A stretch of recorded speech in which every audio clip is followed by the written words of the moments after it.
Welcome back to the Nancy Levin Show. I am delighted to be here with my guest today, Michelle Phillips. Michelle is a renowned celebrity makeup artist, beauty expert, self-confidence coach, best-selling author, and podcast host. And her work focuses on empowering women to redefine beauty and embrace their authentic selves. And Michelle, it is such a joy to have you here on the show. I'm so excited. Thank you, Nate. I love you so much. I love you so much. And, what I'll share with everyone listening is that we've known each other for quite some time now, since when? 2010, 11? Yeah, 2010. Yeah, exactly. So we've known each other for this time. And back when I was still the event director at Hay House, and you were an incoming new author and incoming new speaker with us. And we immediately bonded over a very shared experience that we both had in our relationships. And we immediately just saw eye to eye, got each other, felt the resonance. And I know that for me, I had not at that time really talked openly about the narcissistic abuse in my marriage. I had not talked about, my experience. And you were really one of the very first people I met who I was like, oh, she gets it. This is real. Wow, I didn't know that. And when you say that, I was at that place too, to where I had shared the story in my book, and my book hadn't come out yet when I met you. And I was really nervous about it. Yeah. Because for so many years, so many people just thought I had the perfect life from the outside looking in. Yep. And on the inside, I was struggling, and I was in an abusive marriage as well. And, back then we really didn't talk about that kind of stuff because we didn't want people to know that, we were living like that. Right. It was really, I felt like people were going to judge me and not think of me, as the person I am, or maybe not believe what I was saying. I mean, all these thoughts went through my head. And yet that relationship experience is what broke me wide open. Same. Yeah. And it's why I'm doing the work I'm doing today, because I realized I was so successful in my work and helping these celebrities and all these people on television and movies look great. But yet I was on the inside very insecure personally, very secure, very confident work, insecure personally. Yeah. And I thought to myself, wow, what I saw in these people who were getting on TV or in movies and is that they had this self-confidence in every aspect of who they were. But yeah, some people would sit in my chair and tell me what they were struggling with internally, but they were actively working on it, and so I was inspired to do that for myself. And I just thought, okay, this is what I want from myself. And then I realized this is what I want to teach after seeing Wayne Dyer, back in 2007 or something, speak. I thought, I want to be the Wayne Dyer of beauty. This was my thing. I want to be the Wayne Dyer of beauty. Well, I mean, because it's such a profound experience to realize, we both have talked about, the image that we were projecting out to the world was a very different image than we had of ourselves and what we were holding inside of ourselves. And we were so invested in keeping the truth invisible that we were projecting this outer image forward. And so we were really managing the way other people would see us. Yeah. I have never thought about it in that way that you just said that. And when you mentioned that, it brought back that feeling of so much heaviness and such this burden I was carrying that I'm free of now. Yes. And it was by me sharing my story, by talking to you, And then starting to share later, about 9 months later, when my book came out, I was Yep. on stage sharing my experience. And then I had women coming up to me going, that's me too. Yep. And that's me too. That's me too. It was just, and even if it wasn't being in an abusive marriage, they were still somehow trying to create this perfect life Yep. and not living according to who they really were, Mm-hmm. and really also not even knowing who they were anymore. And that was Yeah. what happened to me. I lost myself. I didn't even know Same. who I was anymore. And I thought, wait a second, I want everything I have, but do I have everything I want? And that wasn't materialistic. It was, I don't have that connection to myself. And then I read Louise's book, You Can Heal Your Life. And right after I saw Wayne Dyer speak, and that resonated with me. Mm-hmm. And I thought, it's about loving myself. Mm-hmm. And I didn't love myself enough to say, no, this is not acceptable. That's Whether it's a right. bad relationship, whether it's someone treating me, in a bad way at work, whether it's a family member speaking to me in a bad way, you know what I mean? It's not Yeah. just, it's anything in life. Why are we allowing situations that aren't good for us? And it's because if we don't love ourselves enough, then we don't say no to it. Yeah, we keep crossing our own boundaries. We keep tolerating the intolerable, accepting the unacceptable. And so that's why this work of this self-inquiry and self-discovery and standing in our truth is so essential. It is. And we need support doing it. Like, We I love that you do. have a coaching school now. And I mean, because that's the thing. And I have a daughter who's 29, and Mm, she got married, and, mhm. she's crazy in love with her husband. And then boom, it was over. He left. And so the first thing I thought was, okay, I'm going to help her. And I was really kind of trying to hone in on the self-love aspect of everything, just because I feel like the first thing that happened to me was when my relationship was over, that it was almost like, oh, I started looking for the next one, Mhm. and then the next one was just that same person with a different body. I went straight to the same person, but because I wasn't healing me, and I wasn't taking the time to love me and be okay with me by myself. And when you do that, you attract who you are. I know Wayne Dyer used to say that too. You attract who you are, not necessarily what you want. And I was still feeling insecure. So people were showing up in my life to say, yep, I'm going to Yep. show you how much you're not worthy. And so, I was really started working with my daughter on that. It's something I've instilled in my children throughout their lives. But when they become adults and they start going through their own experiences, and they go through heartbreak or challenges or rejection, it's still, you see that as young adults, that they're struggling with that internal self-love, right? And so it's been 9 months since she got divorced. And just Mm, last Friday, I got this text, and she said, Mom, you're right. And thank you so much for teaching what you teach. And mm, thank you for doing what you did and how brave mm. you were, because now I get it. And I'm going to do that too. And Nancy, I'm telling you, I'm going to cry. But I was like, you know, that's my kid is my whole world, right? Of But I thought, course.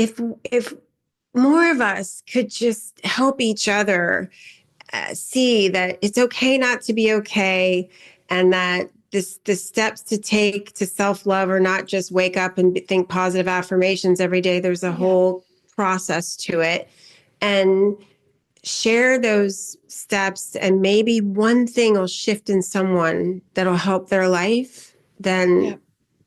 that's what it's all worth. That's what it's all about, because I feel like right now in this world we need that more than ever. Boy, do we. You know, But when I mean, I share that story because I yes, just, that self-love piece. I think a yes. lot of people think of self-love as, I mean, you were like the closest to Louise. It's not just a self-centered thing. I think people think of it that way. When I think people, women, sometimes about self-love, they feel Well, selfish. yeah. And I'm here to say, yeah, it is selfish, and get selfish, because Love it. disowning selfish is what got you where you are now. Right. And in order to get where you want to go, you need to actually give yourself permission to put yourself and your needs first. Yes, Yeah. exactly. Yeah. So much to the point. I don't know about you, but very busy working women we are. I Yep. said to my husband yesterday, okay, I've got out of alignment. I am not waking up and putting myself first with my exercise routine, my meditation, my healthy eating, because I've been so busy. I'm stopping it. No longer am I, I'm going to carve that time on my schedule. It will be for me. And I say that and because if I don't, then I'm cuckoo. Yeah. Yeah.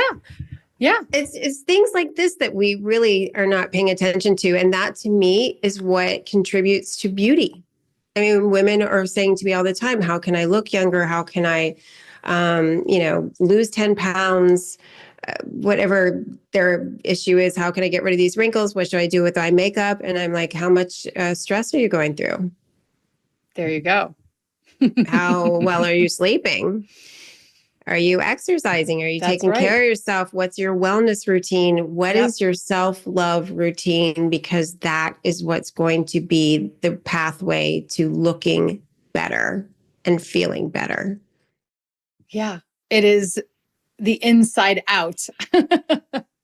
Right. Exactly. Yeah. And when I wrote the book, The Beauty Blueprint, back Yeah. in 2010, which launched in 2011, back Yes. then, it was interesting how television stations, I'm going all over television promoting the book, and they're like, can you just give us beauty tips?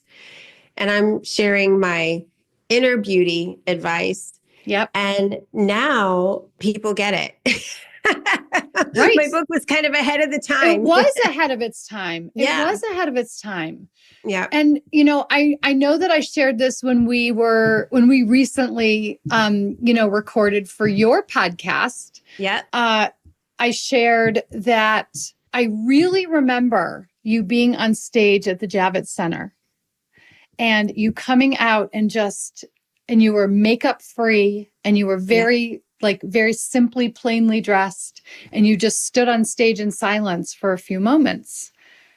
And you shared that, how quick a first impression is. Yeah. And how people judge you. In the first 7 seconds, I just got done with a beauty gig about 10 Yeah. minutes ago. Yeah, I know. So I'm a little bit overly made up. I normally would be a lot more dressed down speaking with you today because I don't normally get this glammed up. But it's true. I come out on stage and I'm 7 seconds. I stand there and say nothing. And people start looking at me like, what's going on? And then I'm like, okay, my time's up. I just stood here for 7 seconds. And during that 7 seconds, I made my first impression on you because studies show that people in the first 7 seconds are staring you up and down and checking you out, and they're judging you based on how we look.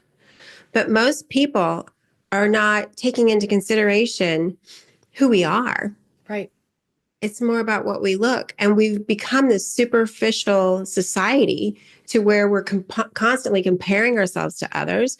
Social media has amplified it. My goodness. And so the struggle of self-confidence is so real, which is why I became a life coach. And really my focus is on self-confidence because it doesn't matter how I make women look on the outside. I can make anybody look amazing. It's how you feel on the inside is what matters.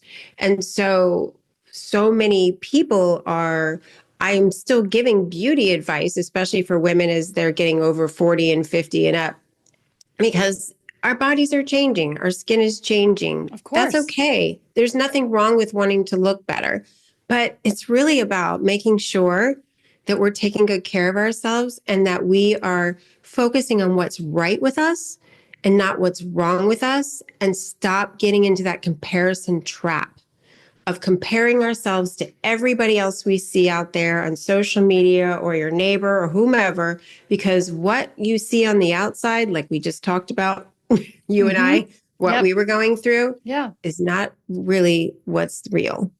Yeah. So that's, my book is really the first 8 chapters is who are you? What kind of life do you want to create for yourself? How do you want to overcome your fears, your obstacles? And then how do you want to create your life and an action plan for that? And then create a look in alignment with who you are instead of trying to look like whomever, right? So that's beauty to me, is rocking who you are. I love that you just said that, because it was interesting as you were talking. I was about to ask you, how would you define beauty today? Yeah, And I agree with you. That really is it. Beauty is just rocking who you are, the truth of who you are. exactly. I got goosebumps just when you said that. Because if you think about it, for years, our cover girl, Yep. the cover girl spokesperson on all the magazines Yep. for CoverGirl Cosmetics was Ellen DeGeneres. Why? Because she rocked who she was. She didn't care about what anybody thought of her.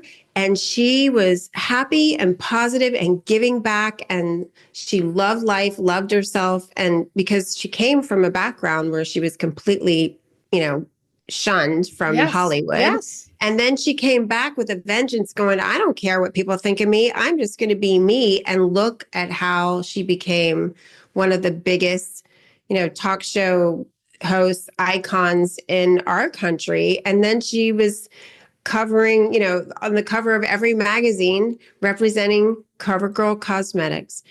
And that to me is beauty. When women, they really come into who they are. But, myself and so many others I've worked with through the years, through our lives, we lose who we are because we wake up and, we learn that we need to have go get the spouse, the kids, the house, the picket fence, or you have to go and have a certain career, whatever it is. It's just like, I call it the getting years, getting the career, Mm-hmm. getting the Mm-hmm. relationship. Now I think it's so much more diverse in our culture as to when I was raised, whereas like my kids, being very open minded and not being as structured as we were told to be, that in our, day and age, which is why I'm coaching mainly women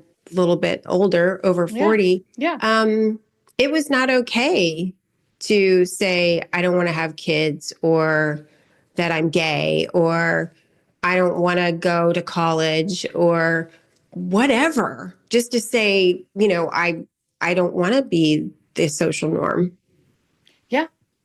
And now it's like, it's being more and more embraced, and especially from the younger generation, that I want women of all ages to feel like, hey, I don't care if I'm 70. I want to go travel the world, sell my house, whatever, move, become an artist, start my own business.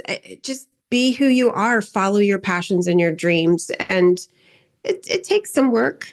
It It takes support. Sure. It does. It takes work. It takes support, but it's also remembering that, you know, we need to dissolve these beliefs of, I'm too old to make a change, or my dreams have passed me by. And I Yeah. do think that there is this really potent period of life that we are in, that so many women are in, this, midlife Yeah. place. And Right. so many of us wait for a crisis to make a Yes. change. Yeah. And the invitation now is, let midlife be the catalyst to opportunity instead of the crisis. Right. Because this is the best time of our lives. We're not going into, you know, the old lady rocking chair. Mm-mm. Like, No. no. Mm-mm. And I mean, my mom's 80 and she runs circles around me. But I also feel breaking that cycle of taking care of everyone else but ourselves. Yeah. I see a lot of that too. Taking care of your grandchildren, or your parents and your kids at the same time. That's fine, but at the expense of ourselves. That's another thing. Yeah. And putting ourselves in the back burner. Yeah. So I'm all for giving ourselves that permission to put our needs on the table, to take care of ourselves first. Yeah. Doesn't mean we're disregarding the other people. It just means that we're bringing ourselves into the equation. Exactly. And do you feel that when you do that, as scary as it was in the beginning, and I shared this the other day with a friend, that I thought everyone's going to think I'm crazy when I started this path of just really listening to what I need and not necessarily taking care of everybody else first. That my life started to improve so much. My health improved so much. I started taking better care of myself. I started looking better, sleeping better, better relationships. Everything completely shifted to where I was so afraid in the beginning of what everybody else thought. And now those people come to me and are like, hey, what did you do? How did you do it? Because they want it too. It's just that it's a very scary place to take that step sometimes. Yeah, I mean, well, we're going counter to culture. We're going against what we have been conditioned to believe about ourselves and our role, and especially as women. Yeah. I'm curious, how do you see? So you mentioned social media. Obviously, social media has such a significant impact in the way we see ourselves and the way we get stuck in comparison. And there's the whole thing of don't compare someone else's outsides to your insides and all of that. But I'm curious how you see the conversation of beauty itself evolving now. It's a really good question. It is evolving, thankfully, in a really good way. I think in terms of the beauty industry, because I still am working in the beauty industry, I work with beauty brands a lot. Beauty brands are now really listening to women in terms of they understand that women are interested in women's empowerment. They're interested in clean beauty. They're interested in body inclusivity. They're interested in age inclusivity. Yes. I'm in my middle 50s. I just received I get all kinds of information all the time from industry, leaders of what's going on. And brands are now really focused on women 50 and over because they understand we are loyal and we have the money to spend. First of all, but also, because for so many years, it's been every ad has been a face of a 20-year-old promoting anti-aging products. It's makes ridiculous. Me crazy. Crazy. It makes me crazy. Yeah. And then these influencers that get bombarded with products. I'm one of them. I get beauty products sent to me every day for free, hoping that I will talk about their brand, which I don't. I'm not a pitch queen. I only get behind brands I absolutely 1,000% believe in. And however, there are a lot of Instagrammers and YouTubers out there that are happy to get those things or paid, and they'll talk about 10 products and women buy everything they talk about and they're using their faces as science experiments. And that scares me to death because they're not actually trained professionals. Like I'm an actual trained esthetician and hairstylist and makeup artist and all that stuff. Like I see the advice given out and it really scares me. So I feel like the beauty industry in one way is going in a more positive direction. But then in another, on the flip side of that, there's a lot of irresponsibility out there from people sharing information to get paid or to get seen or to get likes and followers that are it's very destructive for people because they're going to try things that are not good for them. Yeah. And I really appreciate what you just said, because there's something in my mind that used to always link beauty with youth and anti-aging. And I just turned 60. I You am look not, fabulous. I thank you. And I'm not, as do you. And there's nothing about me that is attached to anti-aging. In fact, Mm-mm. I'm aging. We are all aging. No matter Right. how much shit you put on me or in Thank you. me, I'm still aging. And Exactly. it's interesting too. Like I think back, so I used to dye my hair, and the pandemic hit, and we weren't going to salons, and I let all my gray come in. It And looks I gorgeous actually too. love my gray hair. I love my gray hair. I wouldn't dye my hair again if you paid me. I'm the person who goes to a photo shoot and says, do my makeup to look like I'm wearing no makeup. Right. To look like me, To right? look Instead like of me, because I don't want to look like a drag queen in photos of me or on a video. I want to look like me. And yet there's been such an emphasis on,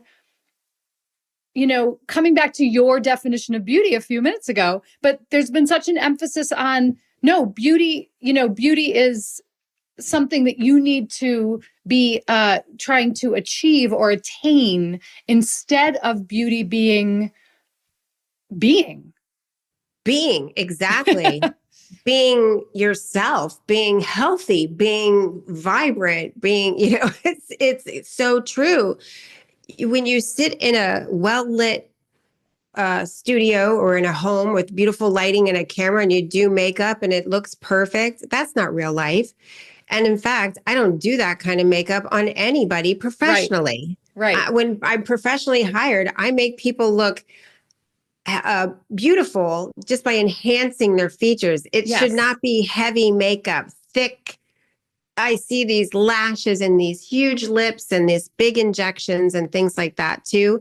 Nothing wrong with women that want to do a little Botox or a little this or a little that, fine. But when you start distorting your face, I mean, people, if they choose to do that, it's just going to it's going to ruin how they look, and it gets worse and worse. Like, look at Madonna. Like, that is too much injections. I do not think that enhancing what you have is a bad thing if you worked with somebody that helped you just a tiny, but it's beauty should not be Botox injections, hair color, makeup, all that. I mean, that's just fun stuff that you can play with. That's not what beauty is. I have to ask, as long as we're talking about this, did you see the movie The Substance? No. Is that the one with Demi Moore? Yes. Okay, I just heard about it. I have to watch it then. About when her face gets older in the Just mirror. Okay. Well, it's more than that, but it's really, I mean, for you in your line of work, I think it's a must see. Okay. I will say that there are elements of it that are, grotesque.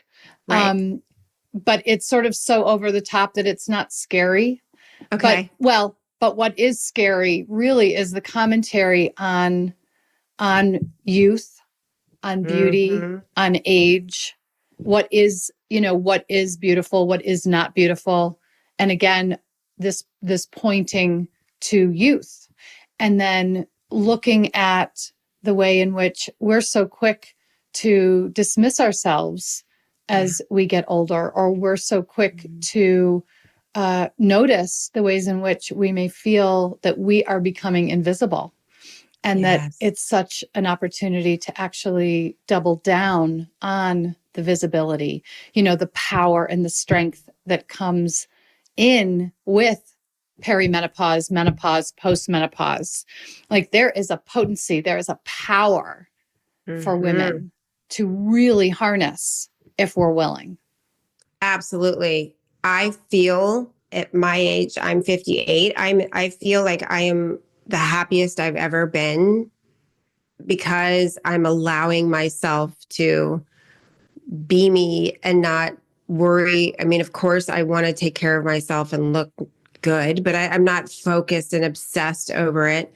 I think a lot of women are, because they feel like that's what they have to do to be seen and to be visible, which Yeah. is really heartbreaking. And that's why I started my new podcast, The Beauty Shift, to Yeah. shift our perspective on beauty, because it's okay to think about ingredients in skincare or whatever you want to do. And I'll share that information too. But it's more important that we talk about things like you and I talk about, and other friends of ours that we have, that we've worked with through the years.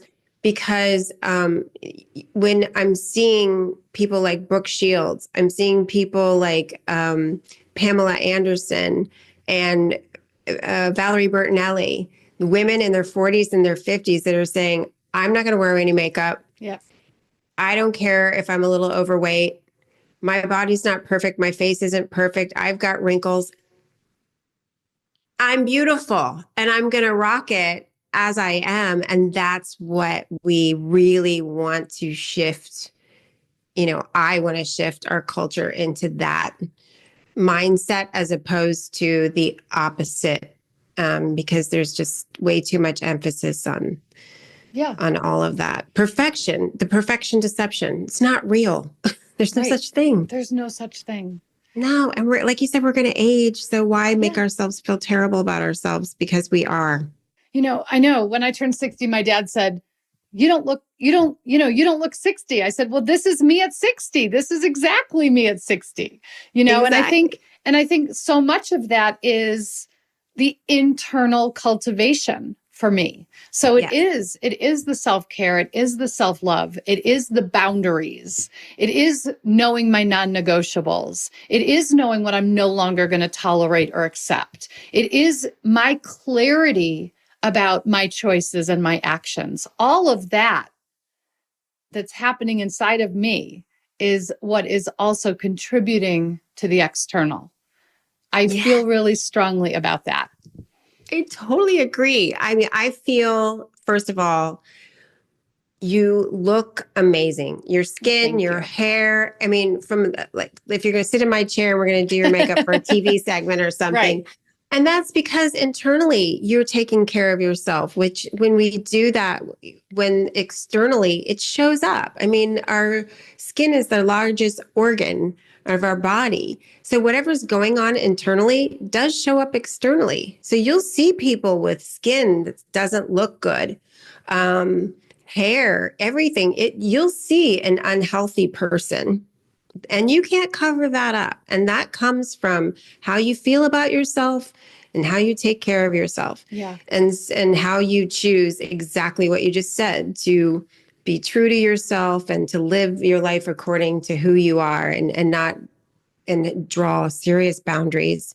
And so it's so important. And I feel as if, women today, I mean, here we are at 60 as opposed to when we met, we were both in our 40s. Yep. My grandmother didn't look like this at 60 because she was taking care of everybody else but herself. Right. She wasn't raised with this kind of mindset or even exposed to it. Right. Right. And I do think that it comes back to, you alluded to this earlier, but it does come back to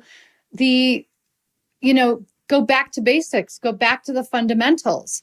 Right. What am I feeding myself? How am I moving my body?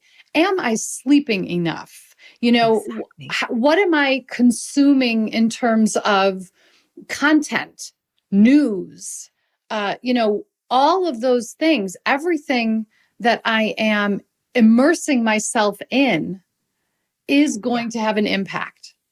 Exactly. Internalizing it. I have a friend who always comes to me for advice but yet she doesn't do anything to change anything. Right. She takes care of everybody else. She's always the good, sweet person that helps everybody in the neighborhood. And she's always, she's the best person, but she's like always struggling with her health. Her weight isn't good. Her stress levels through the roof. Yep. And since I've known her for maybe the past 5 or 6 years, you can tell that she's aging quickly. And I've told her this to her face, so she knows who I'm talking about. But It's because she hasn't taken the steps to say no to Right. others, Yeah. to Boundaries. take care of herself. And so she is suffering, and she keeps going to the doctor saying, I don't understand why I have back problems. I have, this issue, that issue. And as we know with Louise's work, whatever is going on internally is going to show up in your health.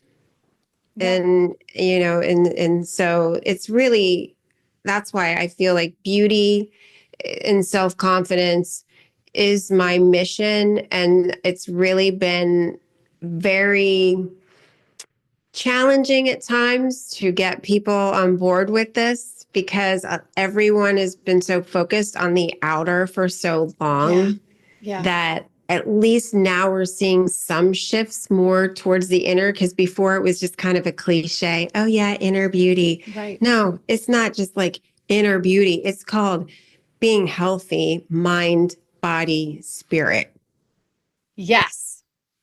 That First right and there. foremost. Yes. Yes. You got to have your spirituality too, Yes. right? Will you share your own, whether they're rituals or practices or things that keep you on track with yourself?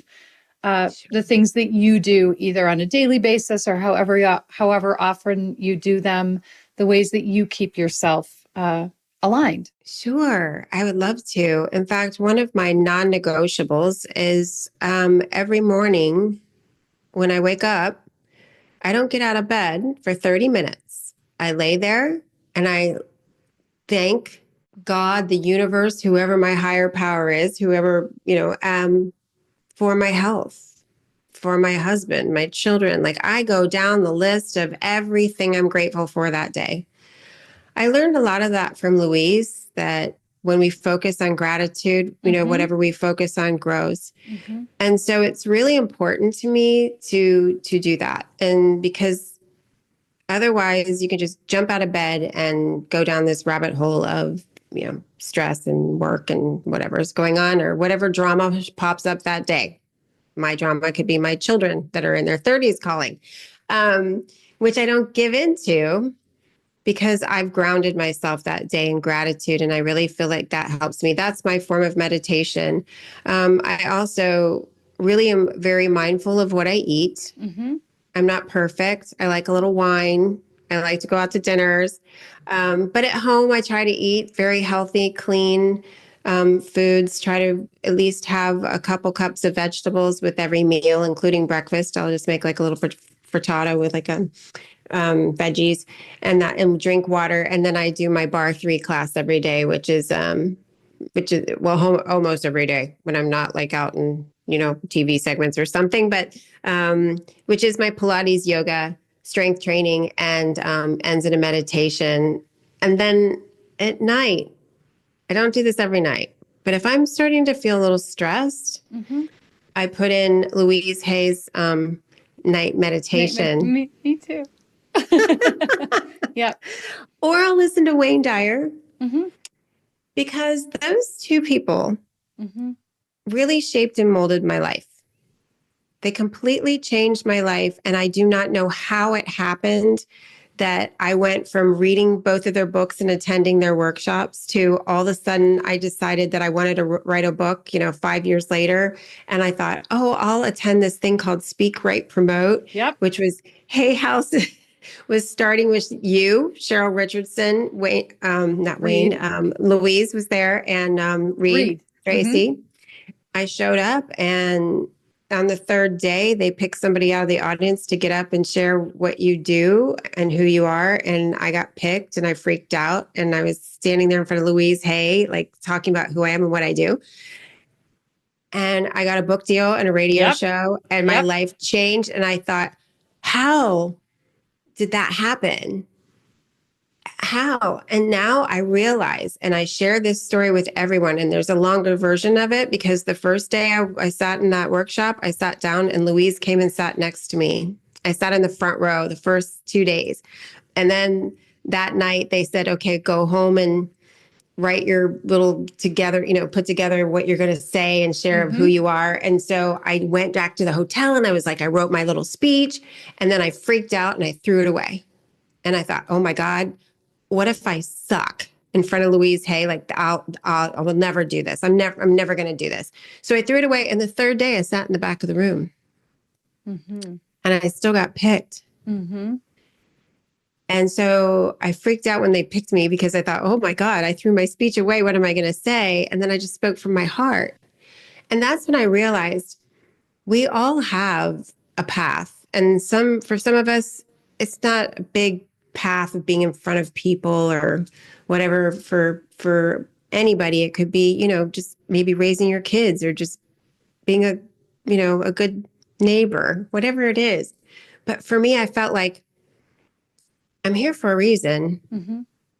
And that reason, I don't know what I'm supposed to do, but I'm just going to let whatever happens be channeled through me. And I'm going to be the person that shares the message and just pray that I help people heal like they helped heal me, Louise and Wayne, and then meeting people like you and all the wonderful people we've met through the years who have helped shape and mold me as a person and supported me. And so I'm grateful for you, by the way, because you've been such a huge support system for me. And I just feel like that's what we all have to do is listen to our hearts. Yeah. And let people support you and help you. Oh, yes. Yes. That was a big one for me. We are not meant to do this alone. No. So I guess I went way too far with the answer to the ritual thing. You did not. No, you didn't. But I love where you went. The other thing is to allow people to help you. To ask for help. If you really want to do something, reach out to people and let them know you want to do it. Ask if they can help you or if they know, how to help you do that, because people want to help. And I think as women, we tend to not do that. We definitely do not ask for help enough. No. Michelle, thank you so much for being here. I really, it is a joy to be with you every time we're together. And the best place for people to find you and your new podcast. I know. Just go to michellephillips.com and I have, free downloads, meditations, beauty things, inner, outer beauty, and also a link. Basically, there's a page there. You can go to my podcast. And you are in my podcast in the next couple of weeks. I'm so excited. Awesome. And so thank you, Nancy. I adore you. And again, very grateful for you. Very grateful for you too. Thanks so much for being here. And for everyone listening, I'll be back with you again next week.